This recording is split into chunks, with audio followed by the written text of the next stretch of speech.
Okay, so hi everyone. Welcome to the Life as an Engineering Student panel discussion.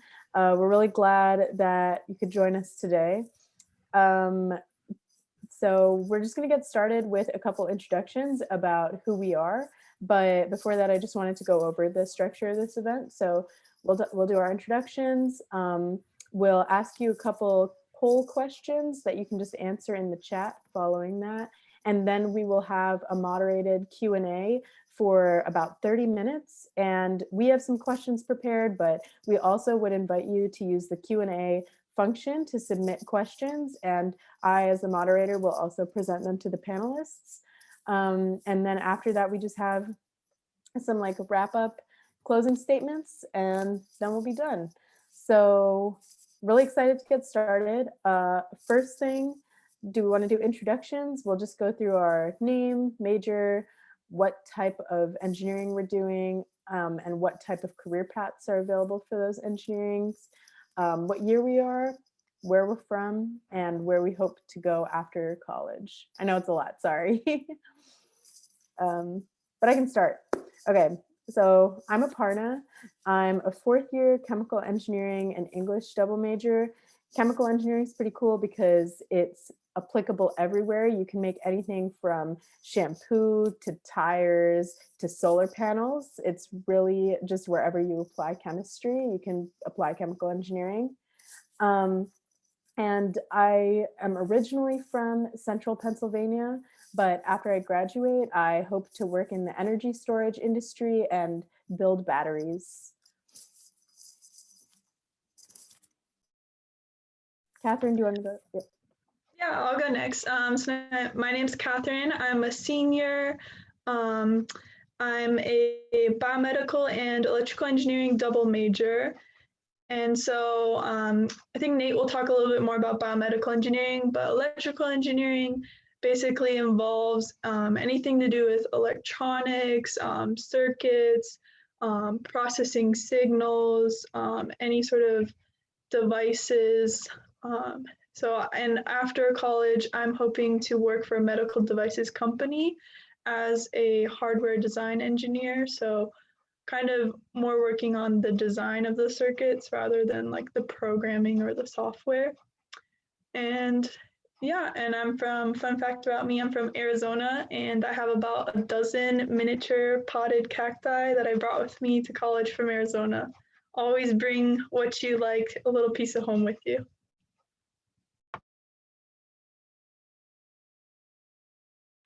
Maybe Joel can go next. Sure. Hello, everyone. My name is Joel. I am from Erie, Pennsylvania, which is not too far away from Cleveland. I'm a senior, double majoring in polymer science and engineering and dance, which is a unique combo. Polymer science and engineering, it's a very, very diverse field. You can work on anything from the clothing people are wearing right now, any plastic thing you can think of, DNA, anything in the biological, biomedical, medicinal realm. What I'm trying to say is it's a very unique field. After graduation, that's a great question. I am hoping to stay more in academia. I am staying to get my MS in macromolecular engineering, focusing with drug delivery and nanomedicine. And then I hope to get a PhD in engineering and hopefully an MFA as well in dance. So yeah, that's me. Let's throw it to Nate. All right, thanks, Joel. Hi, everyone. I'm Nate. I'm a senior biomedical engineering student. I'm from Butler, PA, which is about an hour's drive north of Pittsburgh. So biomedical engineering, like all the other fields that everyone is saying so far, is very diverse. So my specialty, what I'm going to do after graduation, is orthopedic implants. So like artificial knees and hips, or bone plates, or different types of bone screws, or anything that's going to go inside the body that has any sort of load bearing or that moves around. But biomedical engineering is diverse. So you have that side of it.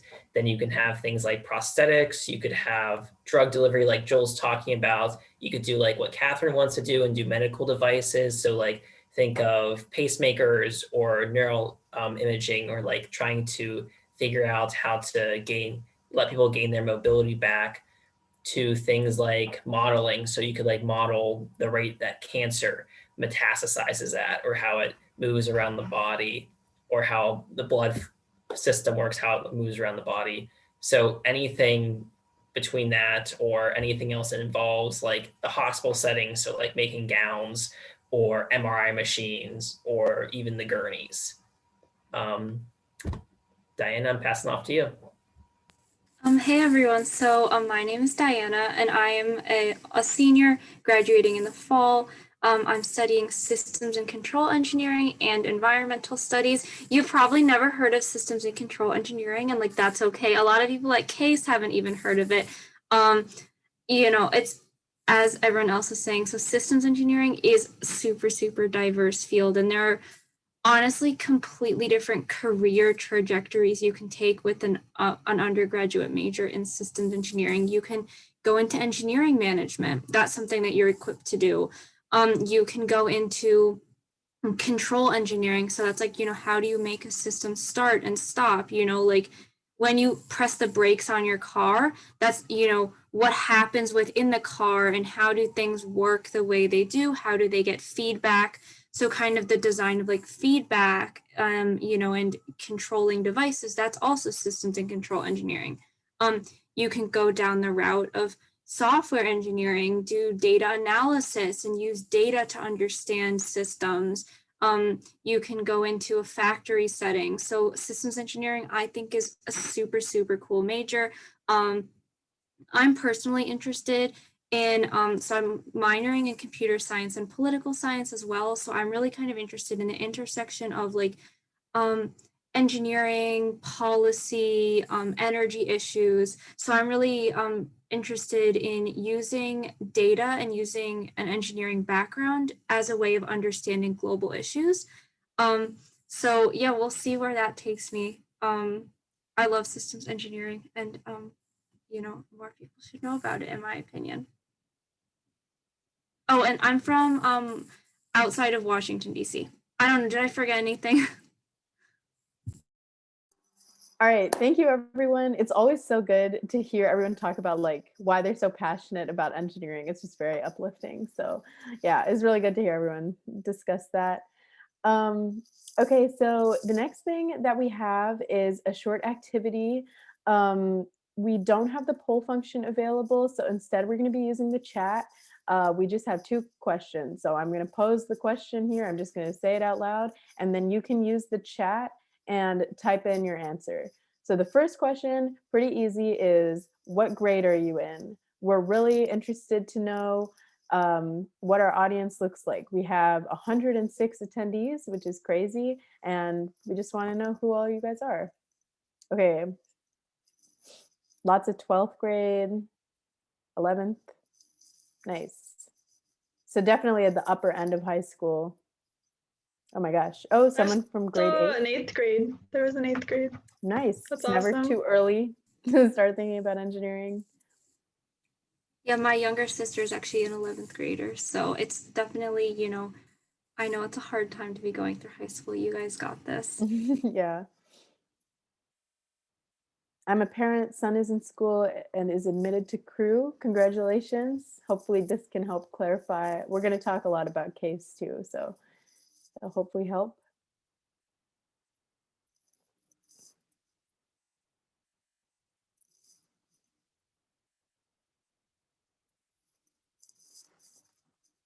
Anyone else want to get in there?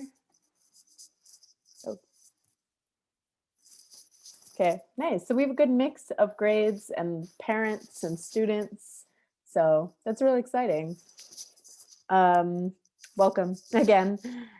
Okay, second question. We're moving on. I'm actually, yeah, I'm gonna put this in the chat. It's just a bit of a longer question. So this is kind of just an exercise to get everyone thinking. Imagine that you are trapped on a deserted island, and you can have one resource when you first arrive.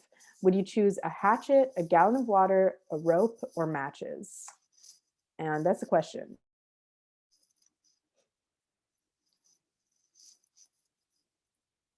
lots of matches and some hatchets. Oh, I'm seeing some rope in there too. And Yeah, water. and water. Feeling very thirsty right now, so that is swaying my answer, I think. Gotta stay hydrated.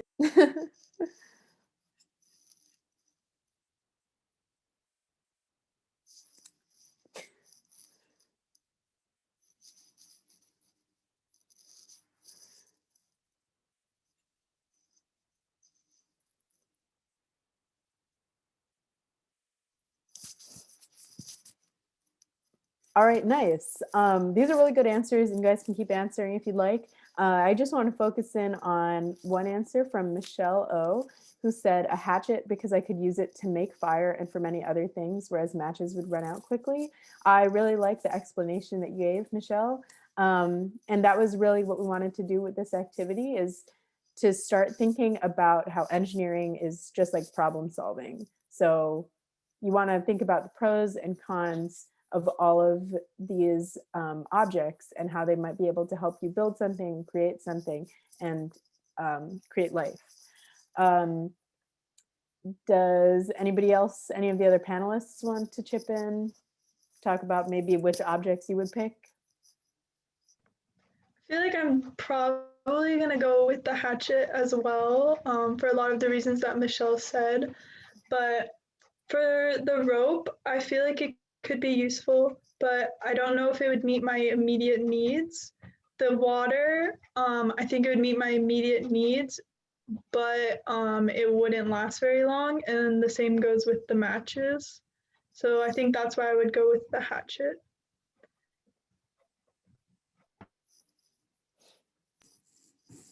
I might personally go for the matches because I don't know how to make fire out of a hatchet, so that like a possibility isn't something that's helpful to me. I mean, I guess if I was planning on getting stranded in a desert island, I could like, learn how to do that, but I would, I don't want to have like this hatchet that I don't know how to use versus like I do know how to use matches and like I know how to create a fire with matches. So I feel like that's for like the best bet for me. I'd probably go with the gallon of water for a couple reasons. The first thing is that's going to be your most immediate concern. And so you can, help sustain yourself off of that. But even once that jug of water is gone, you then have a container to not only hold water, so that way you can keep potable water, but you can also use the jug for other things too, to, hold different things. So, you can take the time to figure things out on how to survive on the island while you know for sure you're not going to die in the next couple of days from not having lack of water.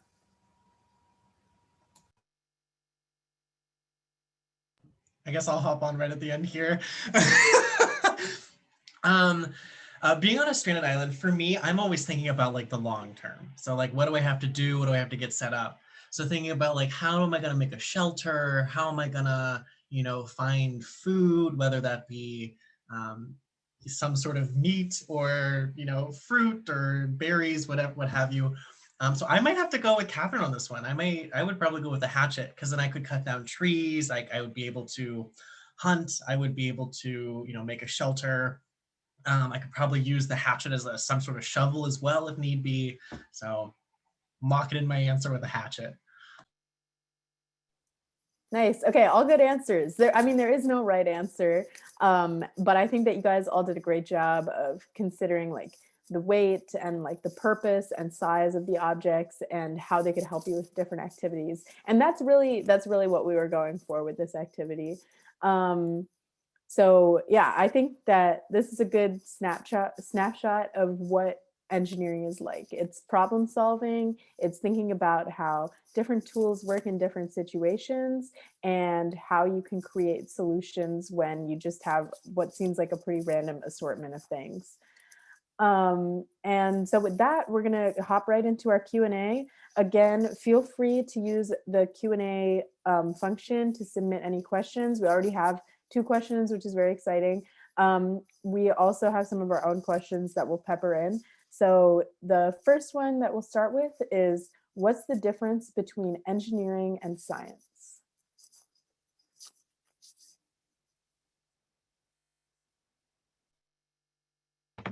So I think I'll hop in here. So I mean, I guess you've probably taken like a chemistry class in high school or something like that. You can kind of understand that science is sort of about finding, discovering, experimenting a little bit, but engineering is about actually applying whatever you found through science in order to solve problems, optimize designs. I think that's what I would say to the answers of that question.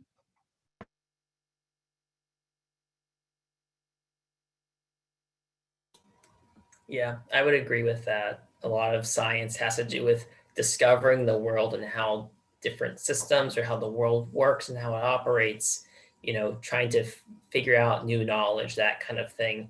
But what engineering does is it takes that knowledge that you've found and you're just going to apply it and manipulate it to get something out of it, whether it's a machine or whether it's an improved system or function or even just a better understanding of how something can work.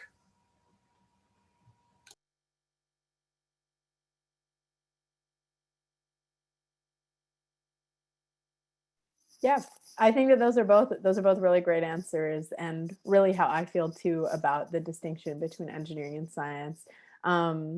Yeah, and I think, okay, so that sort of leads into our next question, which is a bit more personal, but when did you know that you wanted to be an engineer?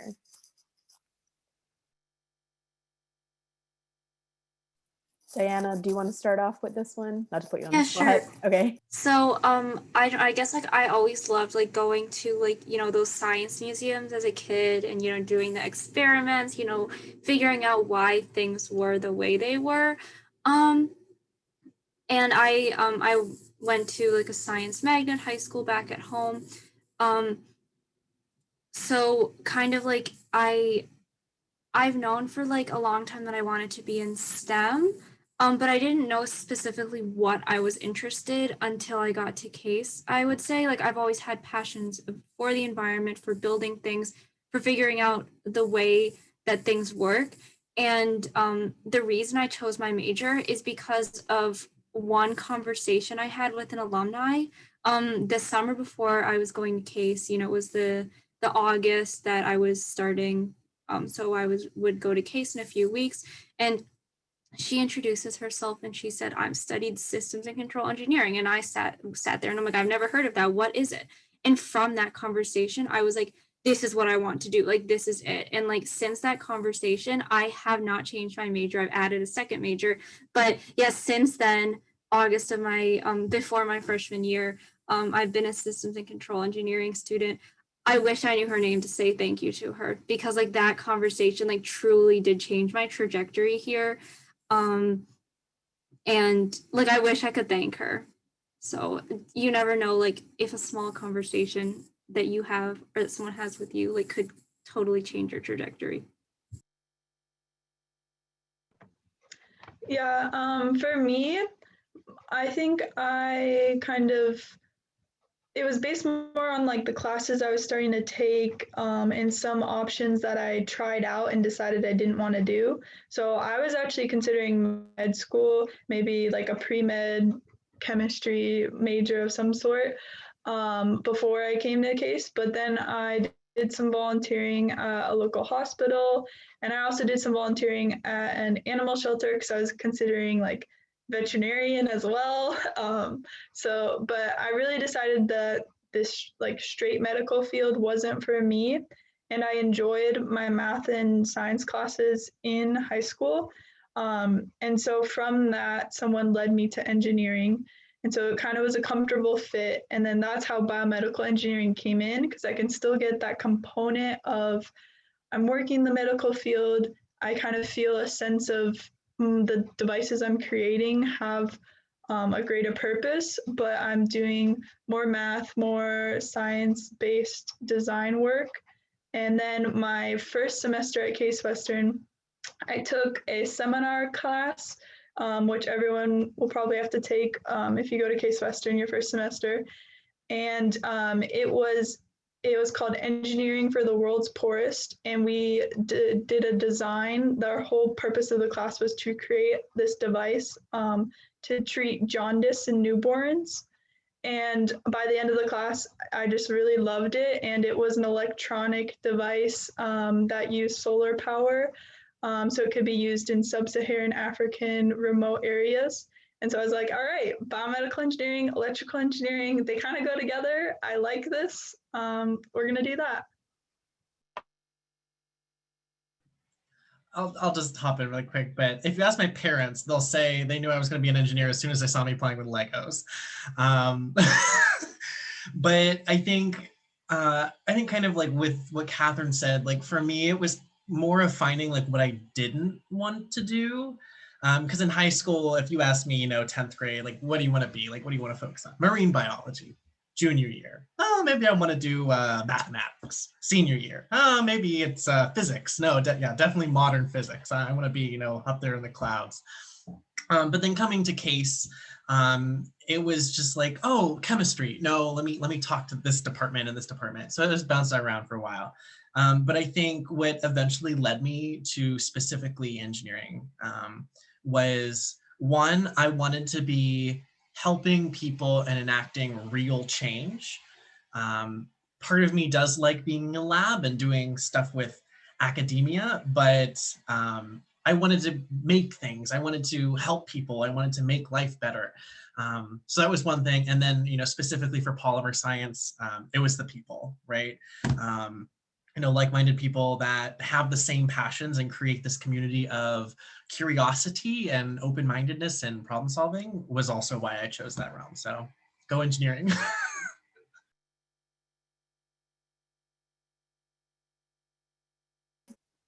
Okay, I can go too, and my answer sort of ties into the last question about the difference between engineering and science. I was really into chemistry in high school, but I couldn't ever see myself just doing like a pure academic research role.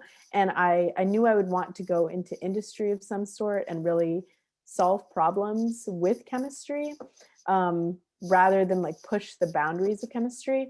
And my high school chemistry teacher was like, that sounds like chemical engineering then in that case. And I was like, yeah, I don't know anything about that. And that's sort of what led me to look into chemical engineering and start thinking about it as a career path.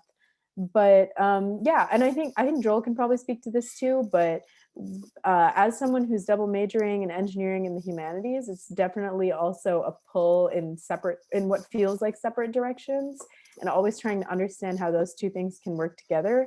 And it's really important also to know that like, it's okay if you don't know right now as a 11th grader or 12th grader or an 8th grader what you're going to do for the rest of your life. And it's okay as like a college senior also not to know, because you're going to have a lot of opportunities to change your path and like pivot and figure out what you want to do.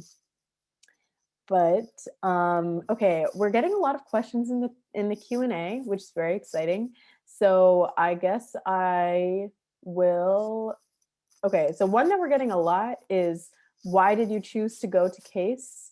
Or maybe more specific, can you describe how you decided to go to a school that offers majors beyond STEM? Was it an academic or social decision? So if you want to answer any of those components of those questions, go for it. That honestly ties together for me. Although, when I was looking at colleges senior year, I thought I wanted to do engineering. It was, I, similar to Aparna and Joel, have like passions that pull me in different directions, both within STEM and not in STEM. And I really wanted the option of exploring different disciplines, even outside of what I'm studying. So like, I took an introduction to theater class here, and that was so much fun. Completely different from any class I've ever taken. Two of my favorite classes here have been within the political science department. So for me, like the diversity of classes and the diversity of majors was something I was looking for. And I was drawn to CASE because like CASE is really, really good in a lot of different things.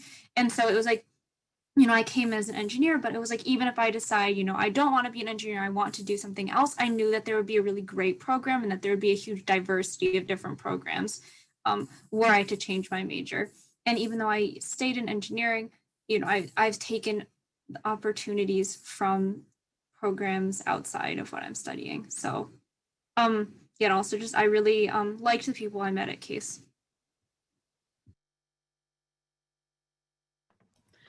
Yeah, I think a lot of things what Diana said. I was specifically looking for non-only engineering schools for the reasons Diana said. I wanted diversity. I wanted like the people I meet on campus to be just varied and different, not talking to the same type of person all the time. Not that all engineers are the same. That's not true at all. And also, like Diana, I took like humanities classes that were way outside of engineering. I took quite a few dance classes here at Case because I really enjoyed those. Joel is a dance major, so he loves that. And I came to Case specifically. The biomedical engineering program is really well known and known just to be a great program. I really liked the size of the students and the campus when I visited. I visited a couple schools that were larger. They just felt too large. I just felt kind of lost. I also visited campuses that were smaller. They just were a little bit too small, too intimate. I wanted the ability to be able to recognize people when I walked to like my classes, but still meeting new people even up to my senior year. That's kind of the feeling I wanted.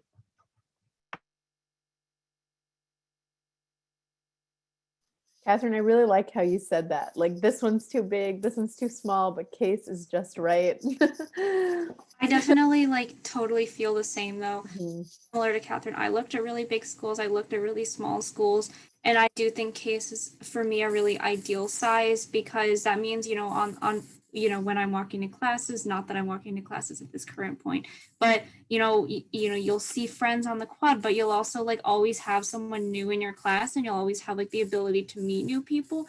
And so it's a really good combination of like people you know and people you don't. And it just, yeah, just it feels like the right size. But obviously like the size of the school that you go to is a really personal decision, you know, based on what you're looking for, kind of like the support you want, the support you need. So, but I personally think Case is a great size.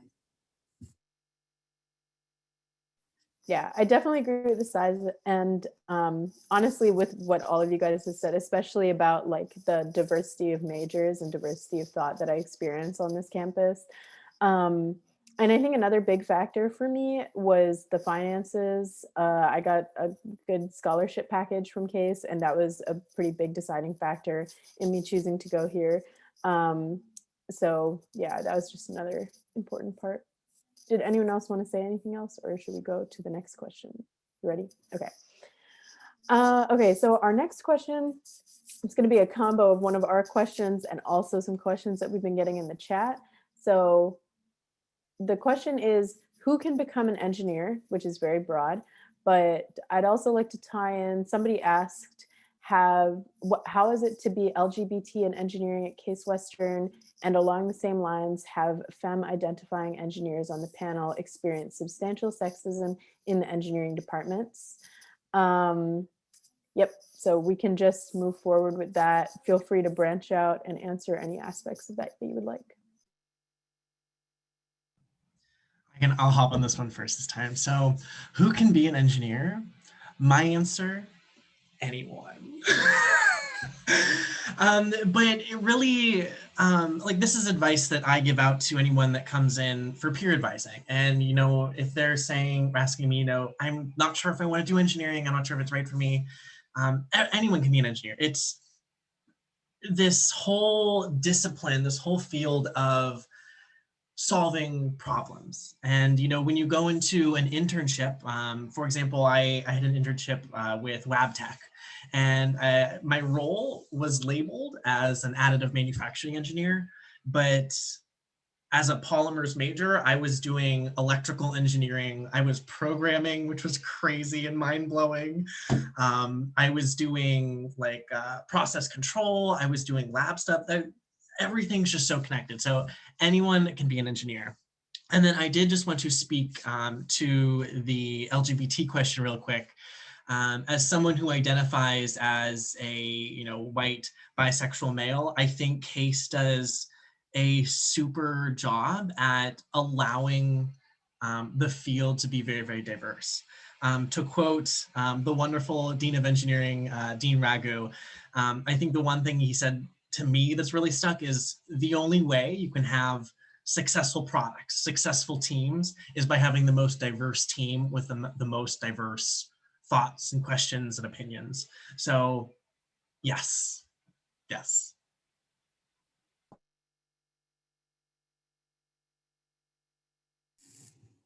Yeah, going off of what Joel has said, CASE is a very diverse school. You know, we have a lot of international students. We have very good like female representation within engineering. I personally have been lucky to not have experienced any sexist issues that I can think of at least now. So I'm really lucky in that regard.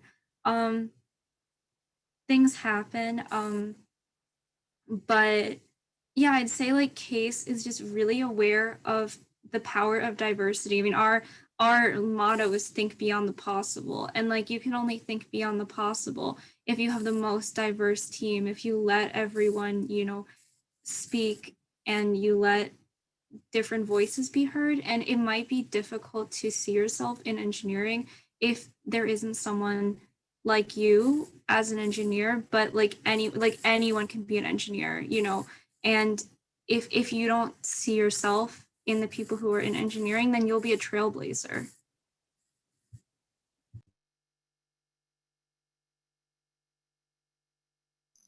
Yeah, same as Diana. I think I've been lucky in that I haven't experienced any outright sexism the chemical engineering department or in my engineering classes. I think the hardest thing for me as a woman in STEM was that I would walk into like these really huge engineering classes or even like moderately sized engineering classes, and I would be one of only like a few women in the room. And that can just be kind of alienating and kind of tough. Again, going along with what Diana said, to feel as though who you are is not represented in what you want to be doing. Um, and I think that that can really contribute to this sense of imposter syndrome, where you maybe go to work in industry and the people around you who you work with don't look like you, and you feel as though maybe you don't belong there, which can be a really hard thing to overcome and or to even talk about. But I think that that's something that I've definitely experienced in industry and will continue to experience, but we'll have to work at and talk about more just to make it more open and known.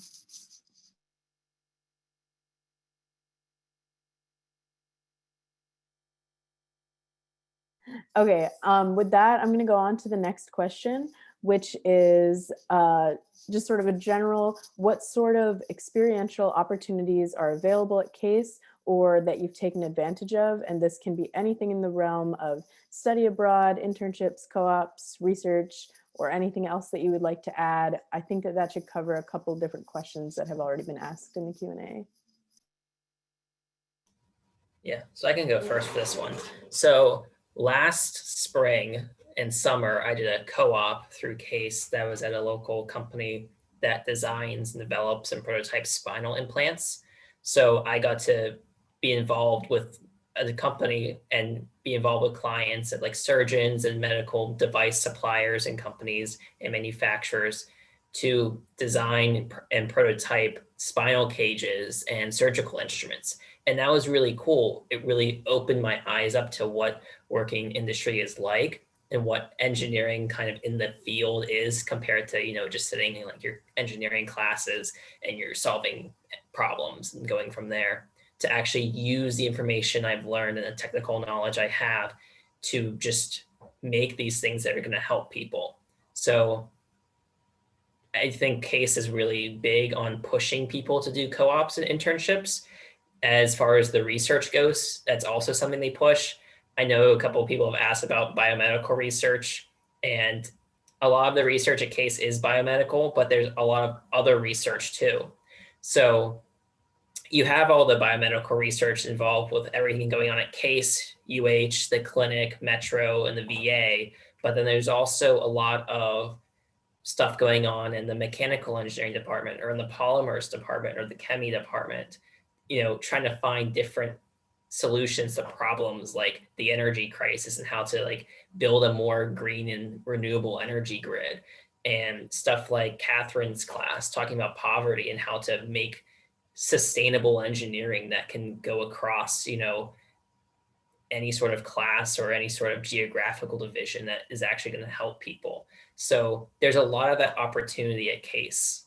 And I think that, if you come here and you want to do those things, it's really easy to get involved in all of it.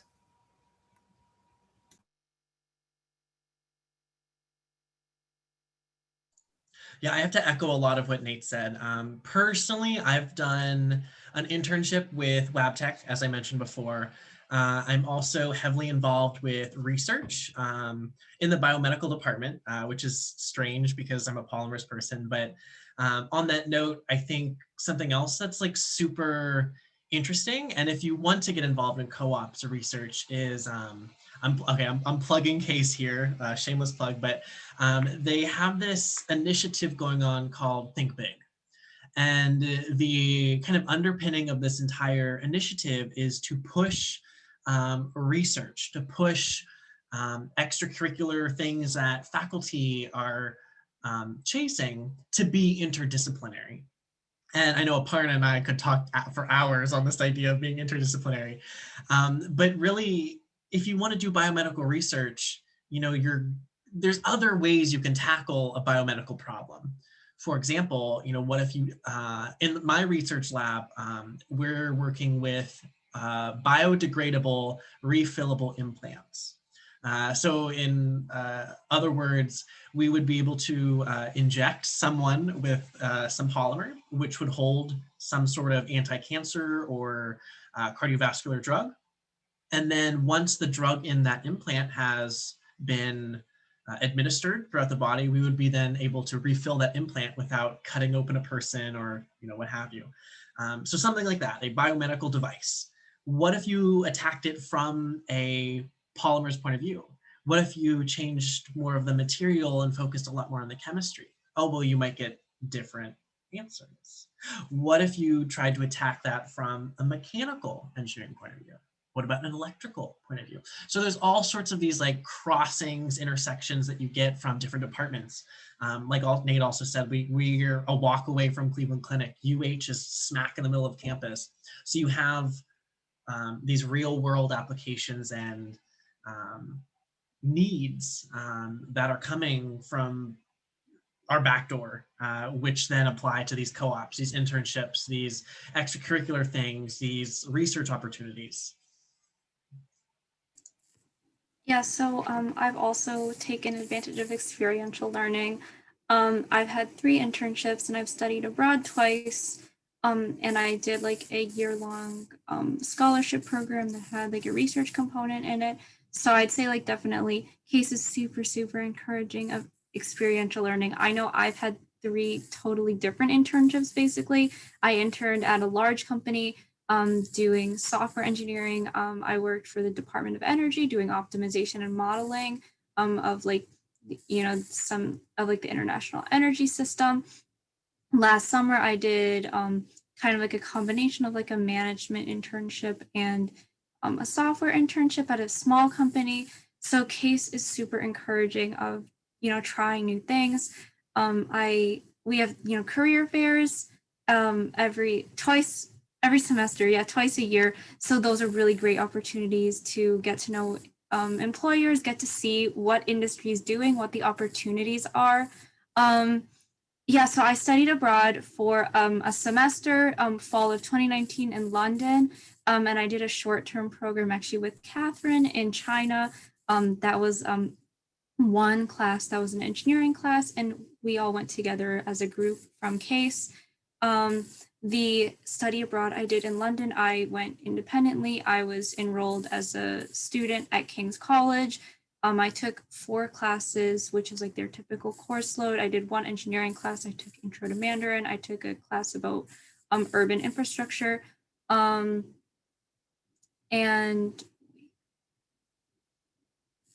what was the fourth? Oh, I took a class about British politics. So yeah, it was great. Study abroad really helped me grow as a person. I mean, but also like interning helped me grow as a person, like doing the Think Energy program, which is like the scholarship program that Aparna actually also did. That helped me grow as a person. So I say like experiential opportunities are really, really important to figure out what do you want to do, what what don't you want to do, like what do you like, because if you have an internship and you dislike it, that's just as valuable to know that you don't want to do something. You cross that off your list of a list of possibilities. So don't be afraid to take chances. If the opportunity comes to get an internship, do it. If the opportunity comes to shadow someone in a field you're interested, do it. If you want to study abroad, like do it. Like you have so many unique opportunities available to you in college. And so I guess my personal philosophy is, you're only going to be in college once, and like you should take advantage of the opportunities that you have.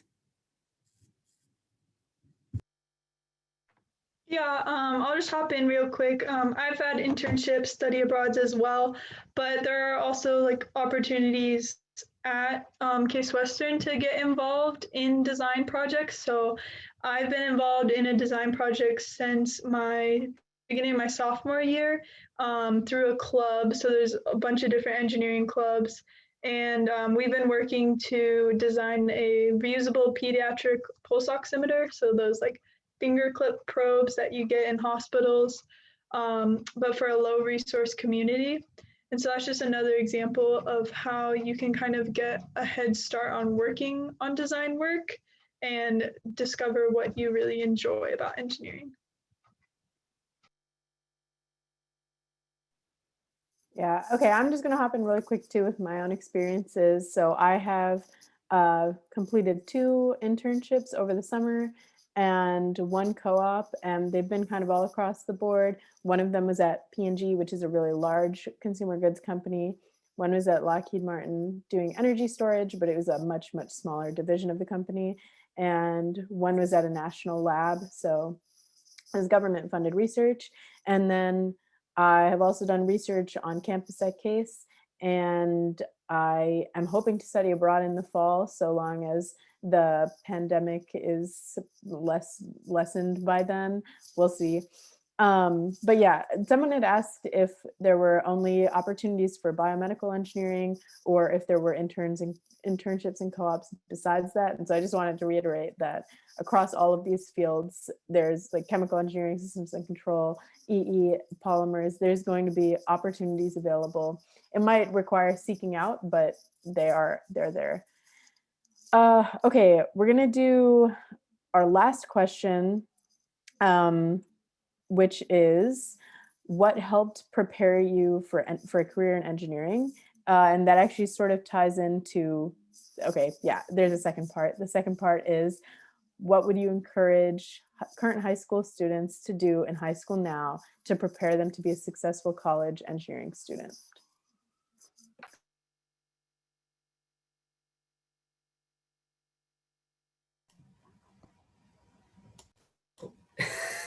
I would say, so the thing that really got me into engineering was I was lucky enough to be involved in like a robotics design competition in high school my senior year. That kind of set me on the path to being an engineering student. My advice for someone in high school that wants to be an engineer is to really think about what type of person that you are. So, and how you think really. So a big part of it, and again, kind of separates it from a lot of other different disciplines, is that real focus on problem solving and analyzing and trying to figure out how systems work and trying to solve those problems. So the nice thing about engineering is that you can attack any problem from any perspective. So of course, you're gonna have to like math, you're gonna have to like science, but it's so much more than that.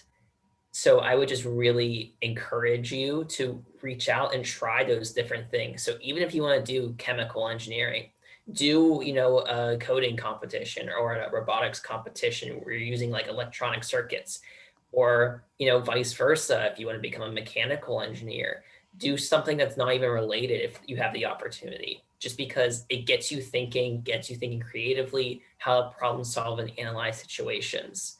And it's great practice for college, and it's great practice for your professional career as well.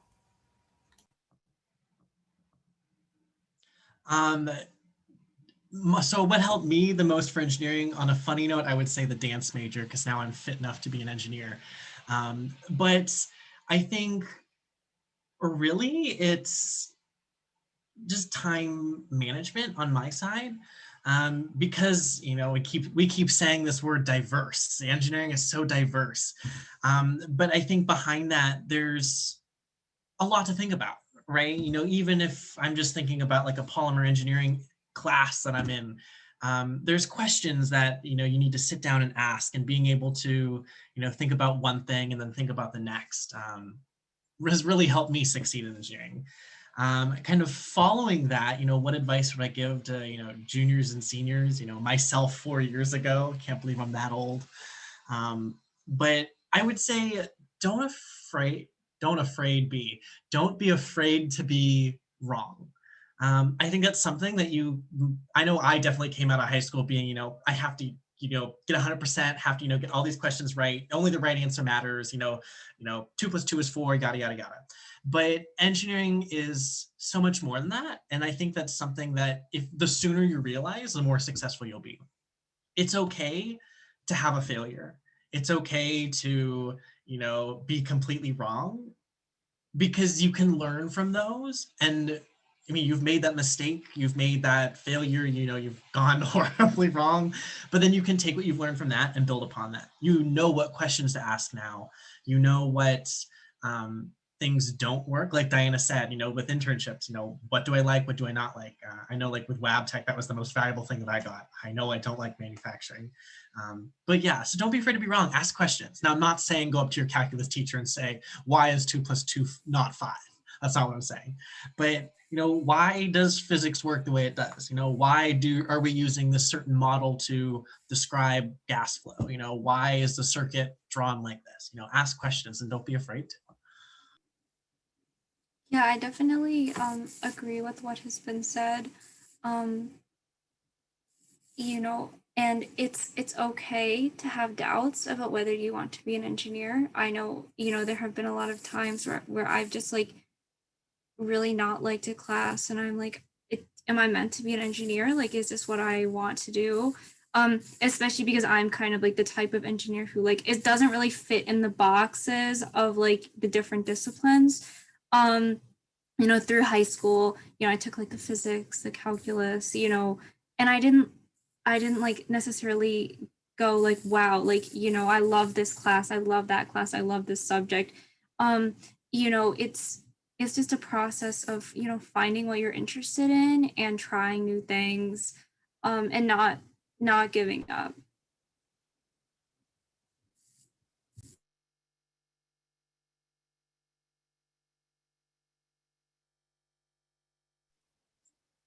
Okay, great. Thank you everyone for such a great discussion, and thank you to all the attendees for just really good questions.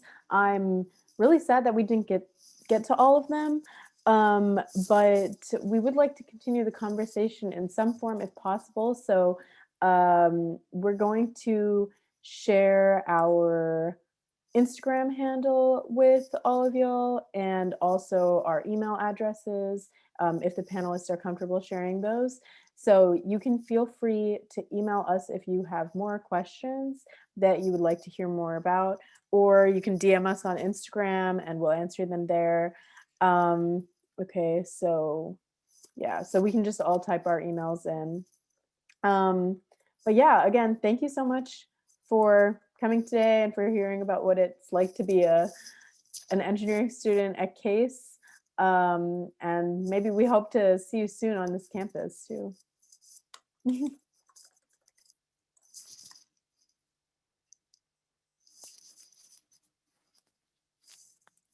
Cool. We'll be in here for like the next 2 or 3 minutes or so, but yeah, that's pretty much all I have. If anyone else has anything else for closing statements / wrap up. I don't know if we can rapid fire any of these questions. Oh, yeah, we could try. We could try rapid firing them. Okay, just one person per answer. Is there a specific honors program for engineer/STEM? Not that I know of. There's not. Everyone at this school is too smart. We'd all be in an honors program. Gotcha. What is the work-life balance? Oh, yeah. There's an honors program for your introductory like physics, math classes. You have to get accepted into it. I think you also have to be invited into it. It's based on your math assessment that you take over the summer. Yeah, it's like an advanced level of like the first 2 years of math and physics. But other than that, it's just a few classes. It's not at all a separate program. I did not realize that. That's good to know. Okay, we got this one a bunch, so maybe 2 people can take it. But what is the work-life balance like at Case, and how much time do you usually spend studying? As much as you want it to be. You can study all day if you want, but it's also really easy to like go out and do a bunch of extracurriculars or like have an on-campus job or do research or an internship or, you know, hang out with friends. Basically, you can make it what you want it to be. Mm-hmm. Yeah, I think a skill that I learned over college was definitely time management and figuring out how much time that I wanted to give to like student groups and how much time I wanted to dedicate to my academics. It's all about figuring out your priorities, and it takes some time.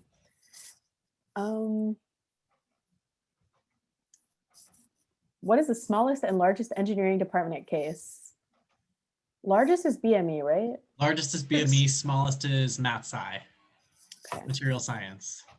I systems. believe the largest is computer science, actually. Yeah, it just overtook BME. Wow. Just overtook BME. The statistics about how large every single case major is actually published online. If you look up CWRU institutional facts, so you can see like majors distribution going back several years. Does anyone see any other good ones that we could do for a rapid fire? I don't know. Someone want to talk about gyms and restaurants?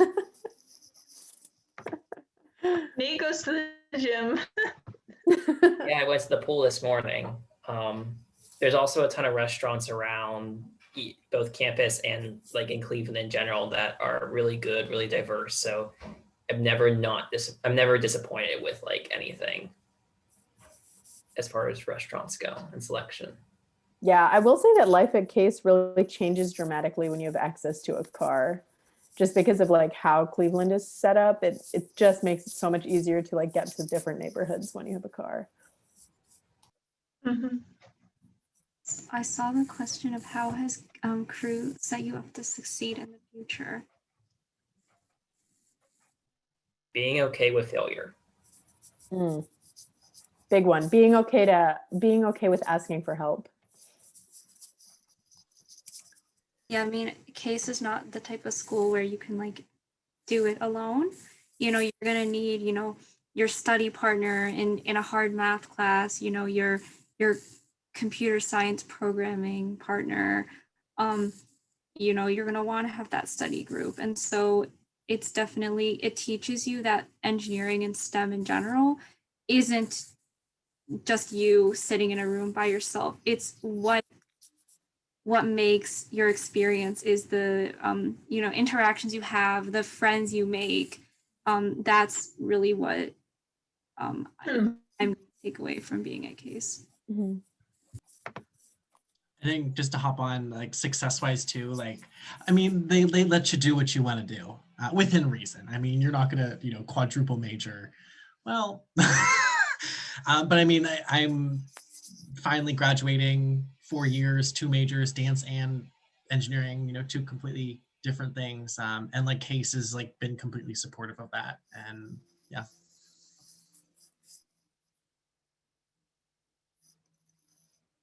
All right, great. Again, thank you to all the panelists for such a good discussion, and thank you to the attendees. I think that we're going to end this, but it's been really great getting to talk with all of you. And again, if you have any other questions that you would like to ask, our email inboxes are always open. Our Instagram DMs are always open. We always love to have content to post on Instagram. So yeah, thank you everyone for coming.